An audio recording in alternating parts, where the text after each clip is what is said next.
Well, thank you. And thanks for having me back here at Delivered 2024. I had such a great time last year, and I'm really excited to present today. So let's get started. WTF, what the format, and why these formats drive direct mail success. First, a little bit about me. I've been the president of Gundir, previously Gunderson Direct, for over 21 years. And I've been in the direct mail game for over 26 years. And in my 21 years at Gundir, we have beat control packages over 80% of the time by at least a 15% lift.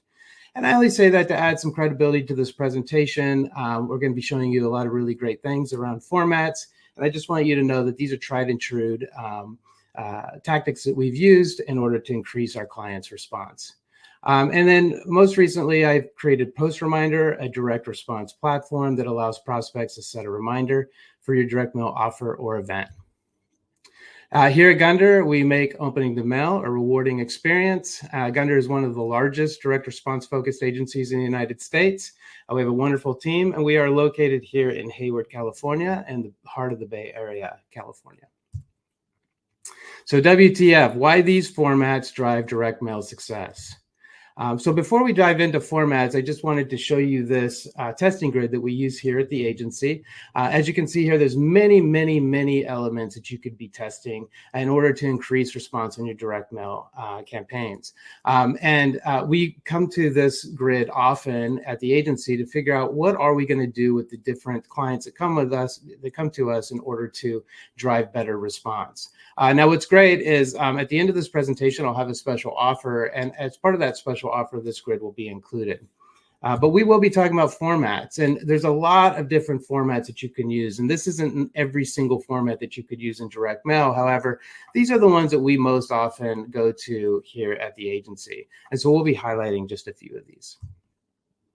So the formats we love to start with when a customer or client comes to us to either beat their control or come into the mail for the first time are these different formats. So we have postcard, self-mailer, snap pack, envelope pack, invitation, mini catalog, large format, and priority and dimensional mailers. And I'll go through and just touch on each of these packs in the following slides.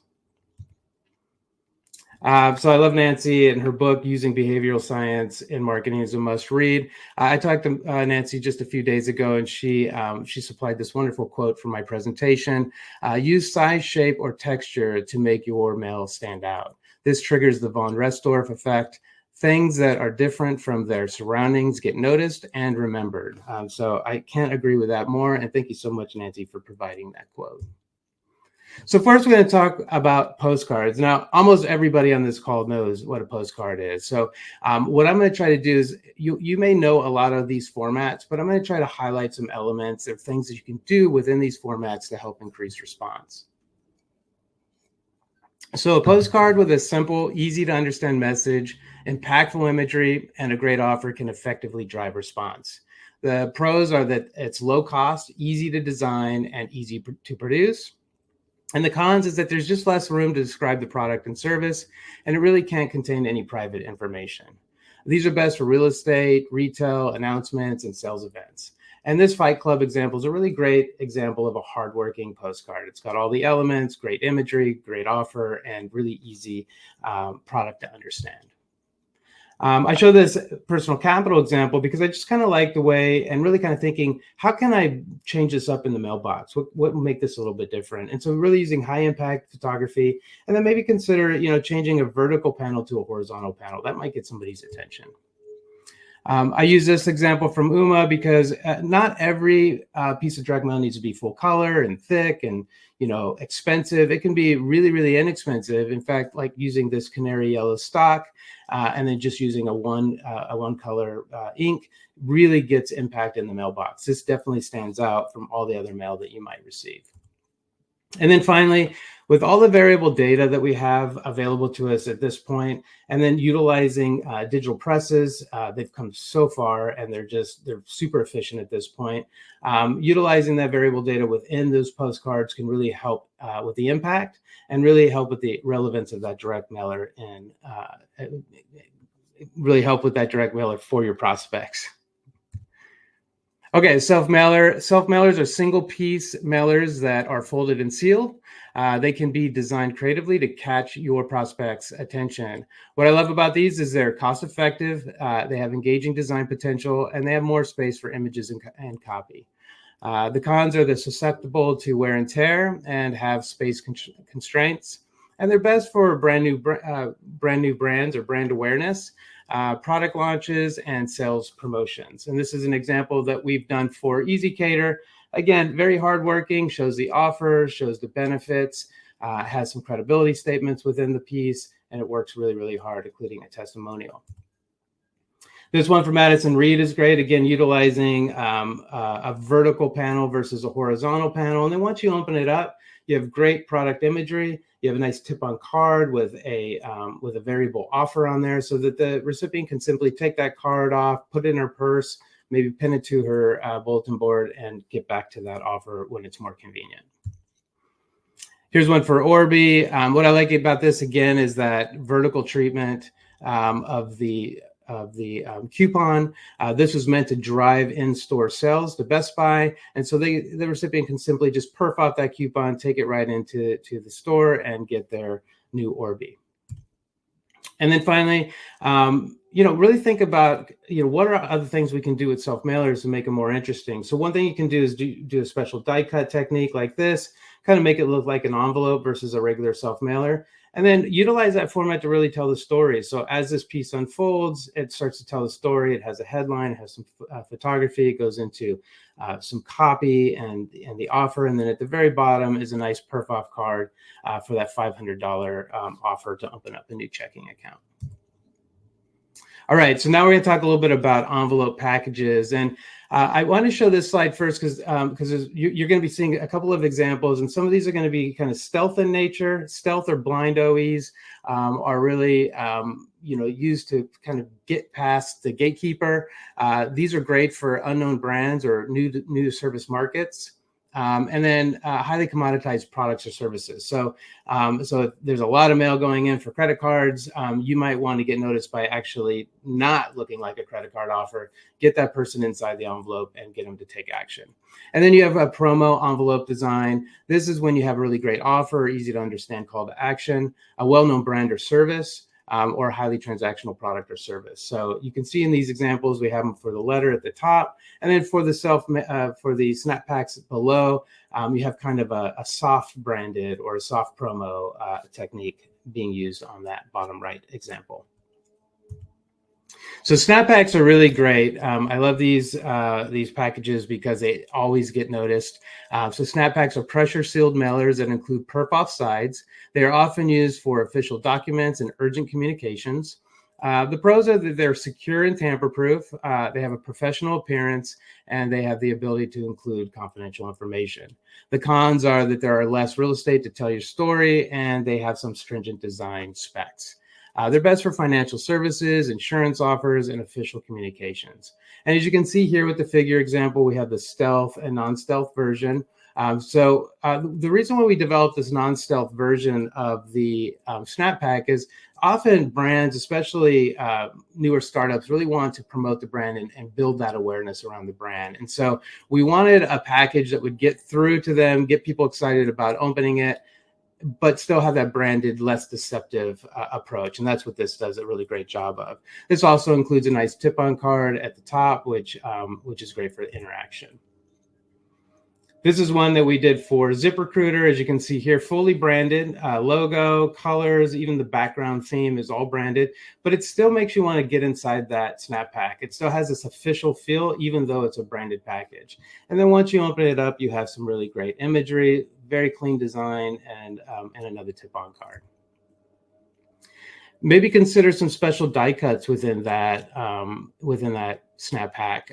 So here's an example where we have a nice die cut in the bottom right of the form, but when it's folded, it actually shows some information through the window of the folded Snap Pack, and that's a really effective way to get people inside that format.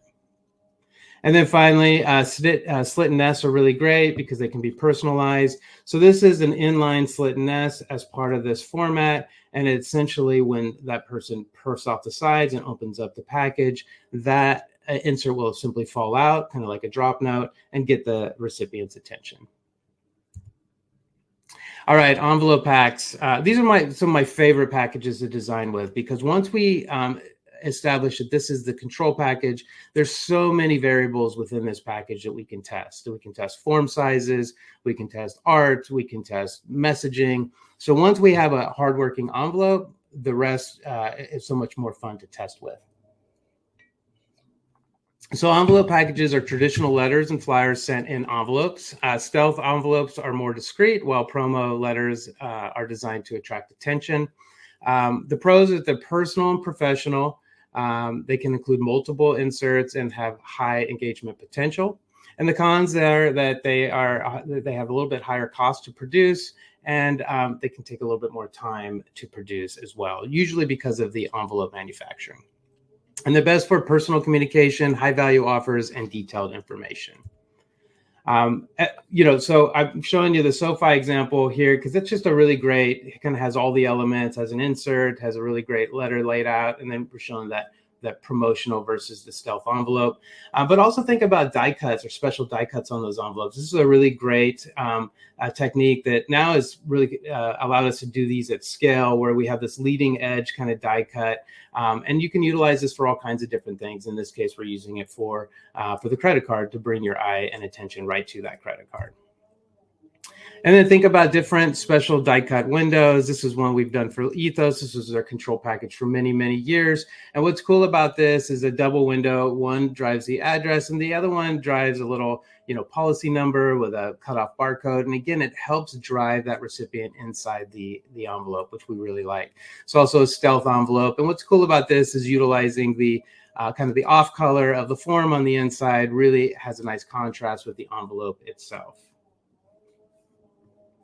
All right. And then finally, think about size. So you could go with a smaller envelope. You can go for the number 9 envelope, a number 10 envelope, or you can even go really, really big. So here's an example we did for Redfin, where we actually went out with a really large envelope. And so this really gets your attention in the mailbox. You can see here in contrast with the dotted line, a number 10 envelope is much, much smaller. So when this is in the mail, it gets a lot of impact. I also really like this piece because of this tip-on Post-it note that we attach. Again, when they pull it out, it really gets their attention. All right, invitation packages are really great. Invitation mailers are designed to look like an exclusive event invitation. They create a sense of importance and anticipation for the recipient. The pros are that they have a high perceived value, personal touch, and are great for event marketing. And the cons are that they can be a little bit higher in cost and may require a little bit more intricate design and production. They're best for events, exclusive offers, and VIP experiences. And this, from the RealReal, is a really great example of an invitation package. You can see it has all the elements as a folded card, and it's just like what you would expect an invitation package to look like. It's important to note, too, that adding a tip-on stamp versus an indicia or a meter mark, I think, can go a long way to adding some personalization to this piece. Here's another example of an invitation package, but really using a letter format instead. And what's cool about this is we actually have a kind of a faux check in here, but that faux check is really, really thick stock. And so not only does the package itself feel more rigid when it's received in the mail, but when you do open it, it feels like there's some value to that check. For brands that really love their design aesthetic and they want to really stick to their brand look and feel, these are really great packages for that. So here's another example of a brand that really wanted something clean, had a really nice design, and you can see that the invitation package lends itself nicely to that. And then finally, in this Fisher Investments example, we're utilizing multiple pieces within the mail. And what I love about this is that it really gives the package itself some thickness. So when it's in the mail and you pull it out, it has some heft to it. It feels thick. It feels like there's something interesting in it.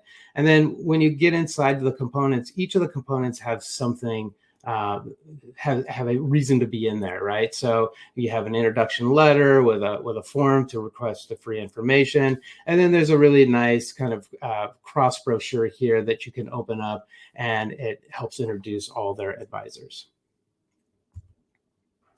Mini catalogs or Slim Jim catalogs are compact booklets, usually 8 to 24 pages. And then when we do these for our clients, we usually add in a letter, an introduction letter, and then we usually mail it in an envelope. So it's a little bit special for our clients. We feel like this, we've tested with and without an envelope, and typically this gets a little bit higher response rates for our clients. The pros are that they're distinct, thicker appearance, are great for product or service marketing, and the cons are that they're more expensive and design intensive. So you got to make sure you're on the lookout for those budgets when you're starting down the road of one of these types of packages. They're best for seasonal promotions, storytelling, and showcasing products. So you can see here with the Sonos example, we have a very nice envelope. Totally will get your attention in the mail. And then once they open it, there's a really wonderful introductory letter, and then this really great mini catalog that they can browse with all the different products. We did something very similar for Arrow. Again, just a really nice way to introduce your product to the world, and then give them a nice booklet to browse and understand more about what your product does. This is one that we did for my friend Luke Purcell over at Active Mail in Australia, and I will give him a plug right now. If you're looking to do direct mail in Australia, look no further than Active Mail. They are the best. But he allowed us to put this piece together for him. And what I really like about this piece is that the tabbed brochure is a really great way to get to that information quickly. So when that recipient or prospect is looking at this direct mail piece, they know exactly where to find the information. And then finally, so a lot of this is product-based and Active Mail service-based, but this company Homeband came to us and they said, hey, we have a multi-step process that we really want to explain to our prospects. So they basically will design your house, build your house, and then do your inspections. They do everything from start to finish. And so what we did was we came up with this brochure catalog for them, and then each page kind of describes each step of the process. So if you have something that has a little bit more process to it, these mini catalogs can be a really great way to explain that to your prospects. Okay, large format mailers.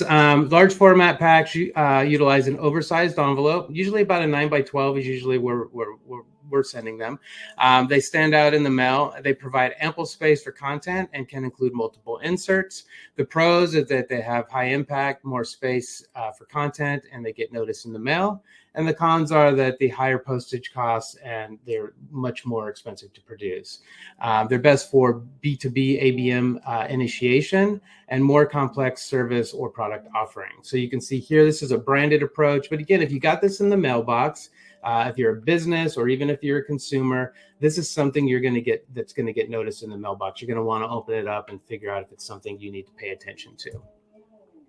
This is one we did for Vacasa. And what's cool about this one is it's using a couple of really cool techniques. So one, it's using a really cool folded brochure that's all personalized. That brochure is put into the folder, and then the address is actually put onto that brochure.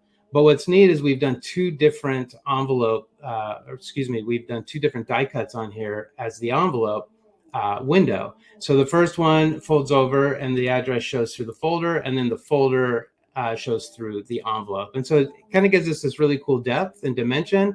And again, it's all about interest. We want to try to get people inside of these envelopes. Here's one that's a little bit, obviously, more stealth in nature. What I like about this is we're utilizing still pre-sort standard, but we're using these diamond marks on the left, time sensitive instead of first class down there at the bottom right.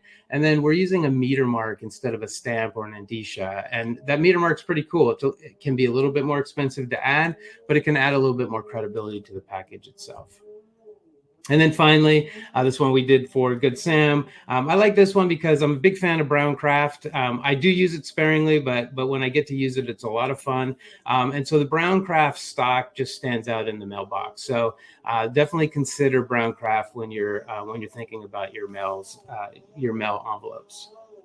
All right. And I also like the little kind of stamp down there at the bottom that do not bend. Gets the attention of the prospect. All right, and then finally, I want to talk a little bit about priority and dimensional mail. Priority mail, FedEx, and UPS mailers are fast shipping options that convey urgency. Dimensional mailers are especially attention-grabbing and memorable with their unique shapes and interactive elements. The pros are there's fast delivery, high perceived importance, and nearly 100% open rate. And the cons are that they're more design intensive and they have higher postage and production costs. They're best for urgent communications, high priority offers, enterprise, and high value clients. And so I show the priority mail and the DHL, UPS, and envelopes for two different reasons. One, you can mail priority mail for around $5, I believe. And this is going to get a near 100% open rate. And that's just because no one's going to throw this away without opening it. So I think it's a really great option. And then I show the DHL, UPS, and envelope because these can be a lot more expensive to mail. But if you're an enterprise level corporate customer with one of these folks, you can get a FedEx mailed for much, much less. So at scale, you could maybe do a 3-day FedEx envelope for anywhere between $3 and $10, right? So depending on how you've negotiated those rates, that could be a really great option, especially for your ABM team to send out to their clients as a follow-up. As a way to re-engage them to consider your product or service. The One Medical example is really fun to send to enterprise level customers. And then we have this one that we did last year for the Inclusive Sports Foundation. This was mailed right around the Super Bowl. And this is a really fun package that once you open it up, it folds out into a nice little finger football field. And what I love about this piece is not only did it get a lot of interaction and a lot of people posted it to social, but it also helped raise $75,000 for this organization, which we're really proud of. So dimensional mailers are just a lot of fun, and it really gets to explore your imagination when you're designing direct mail. All right, so that was formats. And one thing I wanted to mention about formats is that and direct mail in general, obviously, as a lot of you know, is it has staying power. And oftentimes what happens is people will put these different formats to the side and get back to that mailer at some point. But sometimes when they do, they've completely missed the deadline or missed the expiration date. And so I want to talk to you just a little bit about PostReminder. WTF, what the FOMO. There's no fear of missing out with our enhanced QR code technology, PostReminder. And with PostReminder, your prospects won't miss out on your offer, and you won't miss out on your great prospects. With PostReminder, prospects can respond instantly, set a reminder, or share your offer with friends and family. Your prospects will receive scheduled alerts to engage and encourage them to respond throughout your promotion, and you will receive detailed analytics to see how your mail performed and how your prospects engaged. So how does it work? You simply scan the QR code on your direct mail piece, just like you would any direct mail piece. Once scanned, you're served up with a very clean and efficient landing page. So once scanned, they can respond instantly, which is what we want them to do, or they can set a reminder when it's more convenient. And they can also share this offer with friends and family. Now, if they do set a reminder in a few days, a few weeks, or in a few months, they will receive these alerts to encourage them to respond when it's more convenient. So if you haven't tried PostReminder, definitely give it a try. We are having a lot of success with it right now in the mail, and it's definitely a new direct mail innovation that you'll want to check out. All right, well, no great direct mail conference would be complete without today's a special offer, right? So I wanted to let you guys know that we are just finishing up our 2025 direct mail lookbook, and we want to offer it to this audience for free. With over 350 creative examples, this is our go-to resource for creative that drives direct response. And so you can go ahead and scan this QR code now to order or set a reminder for after the show. And what's really cool about this is if you scan this QR code right now, you also get to experience PostReminder at the same time. So I'm just going to leave this up for a few more seconds and let you guys scan. All right. Excellent. I see a lot of you guys scanning. Fantastic.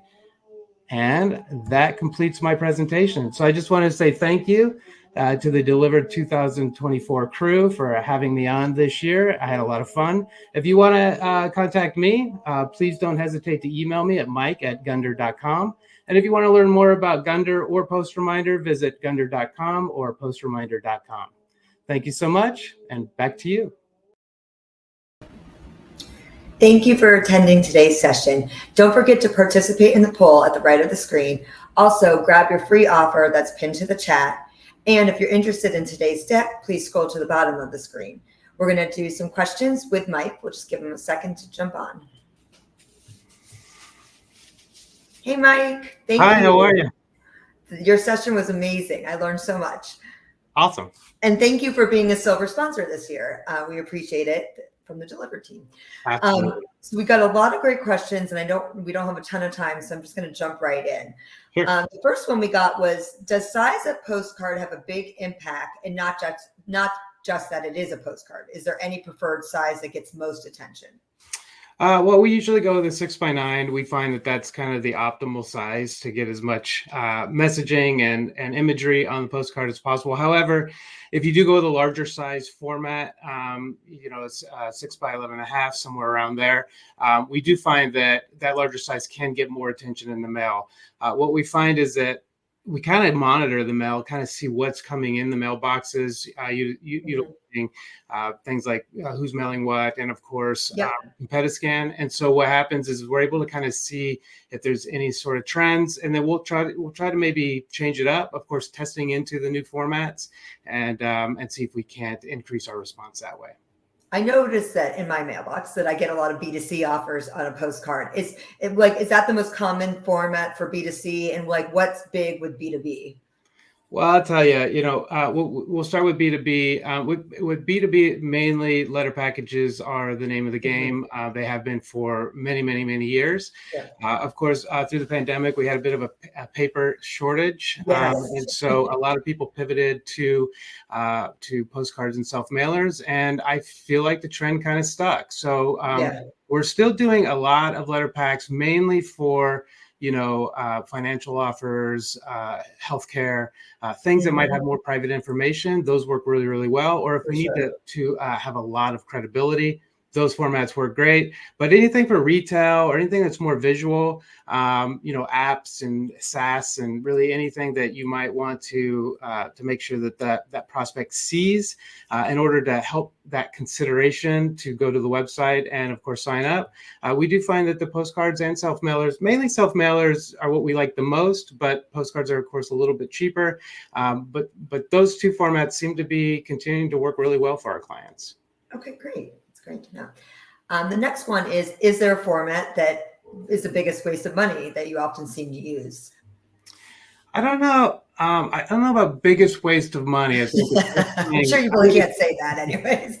I think it's worth trying and testing everything. I will say that I often find that people new to direct mail want all the bells and whistles. And so they might even want to start with a dimensional package, or they might want something with foil and die cuts and all this stuff. And the problem with that is they're going to blow a large budget on even finding out if direct mail works for them. And so it's our recommendation for a lot of our clients, let's start with some basics. Let's get a baseline for response. Let's really rely on the targeting, the messaging, and the offer to really see, hey, is there even interest? Can we get to the right people, and can we get them to respond?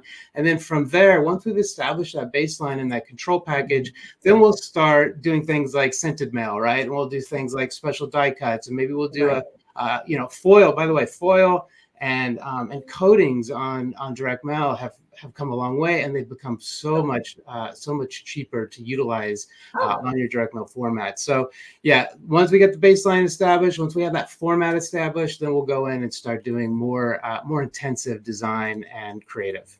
Which makes complete sense. Perfect. The next question is about snap packs. How much more are they, or how much are you talking in terms of costs compared to other ones? And also, is there a USPS discount for using a snap pack piece? Yeah, well, so about 10 years ago, I love snap packs. I don't know why. It's weird, but I like it. I love them. I like just perfing off sides. But So I went to work to try to develop a snap pack that wasn't in line so that I could get lower volume snap packs in the mail, especially for testing. And so what we really did was we did a faux snap pack, which is essentially a self mailer that's glued on both sides, and then it runs through the perfing machine. And that's just worked really well for us. I have wonderful production partners, and so I've been able to get that snap pack down. When I say down, like when we're doing 50,000 to 150,000, 500,000 to a million pieces, obviously the cost of those snap packs can vary quite a bit. But I can get them right at about a little bit less than a regular self mailer with coating, heavy paper, and maybe just a little bit more than a postcard. So it's right in line. And if it's a new control, it's great. I will say the snap pack will fatigue itself in the mail very, very quickly, meaning if you have a large remail program and you just keep remailing the same customers over and over again, that package will brand itself in the mail very quickly. So you just want to use it sparingly. If you're using it to simply just do prospecting mail and you're not looking to remail them in a couple of months, I think the snap pack can work every day as a control package. Okay, but that's great. Thank you. The next one is, outside of financial institutions, what other industries are utilizing stealth envelopes? Oh, wow. I recommend stealth envelopes to everybody. I don't know why. I just feel like unless you have a very strong brand or really well known in the marketplace, it's going to be hard to get that envelope opened. If it's not something that there's no affinity built in. Now, obviously, a logo in the corner and still no messaging on the envelope, I think, can be a strong way to send customer mail or upsell, or reactivation. These kinds of things can work really well because there's affinity built into that. But the only way the only reason we would use a promotion, we always test it, but we want to make sure we're pushing our clients to get the most out of the mail. And that means let's give us a really good offer on the outside of that envelope. Let's have some imagery that might be effective. And let's try to get a different offer. Everybody talks omni-channel, but let's get different. Let's get direct mail just a little bit better, maybe 5% extra, maybe $5 more when you respond through the mail, so that not only can we retrieve that attribution and be able to make sure that, hey, we know that direct mail drove that customer, but also it's special when you reply via the mail, not go on Google, search Google, and then, of course, that way. So people aren't used to doing that anymore. Okay, so I know we're running out of time, so I'll do a couple others. Windowed versus non-windowed, which outperforms? It's funny. We've seen closed-faced envelopes work a lot, and work well. And it's usually after testing out of a windowed envelope. So I'll say this. It's worth testing, and there's no real answer to that. What I will say is that when you do a closed-faced envelope, sometimes they could add some cost to that because you're doing a match mail at that point, and you have to match the letter and the contents inside the envelope with the outside of the envelope. However, with kind of the inline innovation that we've seen over the last couple of years, it's less and less a factor in cost.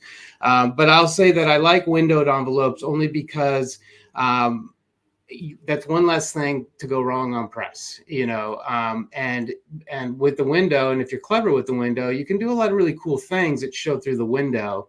And what's neat about that is if you do something that kind of in that ethos example, if you do something that's kind of intriguing or interesting, people want to go in and find out what that is. And so whatever we can do to drive them inside the envelope to learn more about the offer, read the copy, that's going to be a win for us, especially in financial services and insurance mailers. Right. Well, there were a lot of other questions that we didn't get to, so feel free to reach out to Mike directly. And Mike, thank you again for speaking at Delivered. And for everyone else, enjoy the rest of day 2, and we'll see you all soon. Absolutely. Bye. Thank you so much, Lisa. All right.